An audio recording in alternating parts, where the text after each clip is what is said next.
বাংলাদেশ জাতীয়তাবাদী ছাত্রদল দীর্ঘ সময় পরে এবার বাংলা একাডেমির প্রাঙ্গণে আমাদের ছাত্রদলের নিজস্ব স্টল আমরা দিয়েছি। কয়েকদিনের মধ্যে আমরা এই দলদ্বীপ শিখা এই কলেবরে আমরা আমাদের একটি ম্যাগাজিনও প্রকাশিত হবে। আমরা যেটি মনে করছি সেটি হচ্ছে জুলাই আগস্টের গণ অভ্যুত্থান পরবর্তী সময়ে শুধু স্বৈরাচার খুনি শেখ হাসিনার পতন হয়েছে এটি যেরকম সত্য, একই সাথে বাংলাদেশের যে প্রত্যেকটি প্রতিষ্ঠান স্বৈরাচার মুক্ত হচ্ছে ধীরে ধীরে, এখনো পর্যন্ত সেরকম কিন্তু পুরোপুরি মুক্ত হয়নি।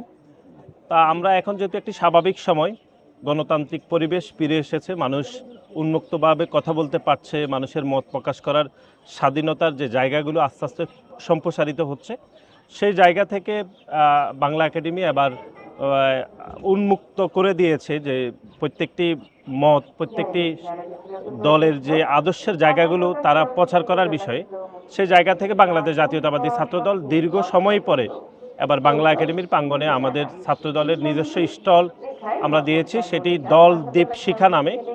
এটি আমরা নতুন করে আসলে পরিশুদ্ধ করে আমরা চিন্তাভাবনার মাধ্যমে এটি আমরা করেছি। এর আগেও 2001 থেকে 2006 অথবা 90-এর আগেও আমাদের ছাত্রদলের বিভিন্ন পরিসরে কার্যক্রম বাংলা একাডেমিতে ছিল, সেটি ভিন্ন নামে ছিল, কিন্তু আমরা এটিকে একটি প্রাতিষ্ঠানিক রূপ দেওয়ার চেষ্টা করেছি জুলাই আগস্ট গণ অভ্যুত্থান পরবর্তী সময়ে দলদ্বীপ শিখা নামে।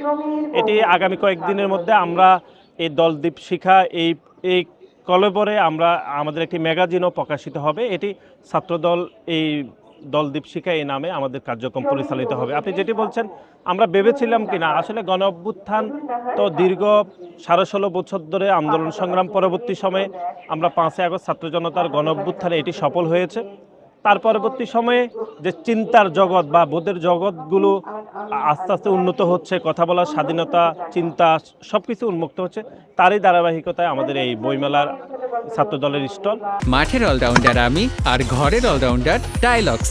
টাইলক্স টয়লেট ক্লিনার, ক্লিন মানেই টাইলক্স। এটি সারা দেশের শিক্ষার্থীদেরকে আমরা এখনকার যে একটি ইতিবাচক রাজনীতি, সেটি শুধু মাঠে ময়দানের রাজনীতি নয়, বরং আমাদের একাডেমিক জগৎ অথবা আমরা যেটি বারবার বলছি সেটি হচ্ছে আপনি যেরকম করে ভাবছেন সে আপনার ভাবনার জগৎকে উন্মুক্ত করে দেওয়া, অথবা আপনি যেরকম করে চিন্তা করছেন সেই চিন্তার স্বাধীনতা যেন কোনোভাবে বাধাগ্রস্ত না হয়, সেই জায়গা থেকে আমরা সাধারণ শিক্ষার্থীদেরকে বাংলাদেশ জাতীয়তাবাদী ছাত্রদলের এই যে বইমেলার আমাদের যে স্টল অথবা স্টলের এই যে দলদ্বীপ শিখার যে প্রকাশনীগুলো প্রকাশিত হবে ধীরে ধীরে, সেগুলোতে তাদেরকে আমরা আমন্ত্রণ জানাচ্ছি যে এই দলদ্বীপ শিখার যে প্রকাশনাগুলো হবে সেখানে তারাও লিখতে পারবে, তাদের চিন্তা চেতনাগুলো আমাদের এখানে আবদ্ধ করতে পারবে।